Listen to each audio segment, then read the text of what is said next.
Hello दोस्तों, ये Toyota गाड़ी है। टोयोटा वालों की इटोस गाड़ी है और इसका स्टीयरिंग साफ करना है। ये देखो कितना काफ़ी मैल है स्टीयरिंग पर। ये देखो, ये काफ़ी मैल है। अब देखो इसको साफ करते हैं केमिकल से। मैं अभी दिखाता हूँ आपको, 1 सेकेंड। ये देखो भाई,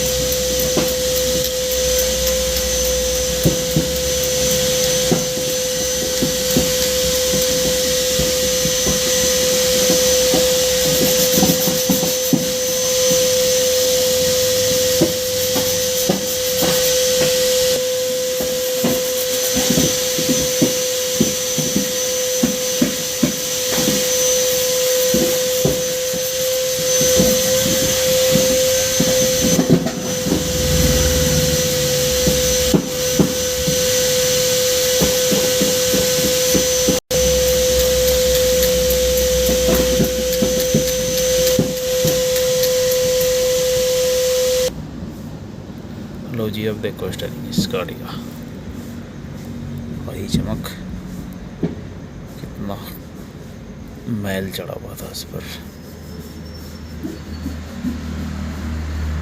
ये देखो आप,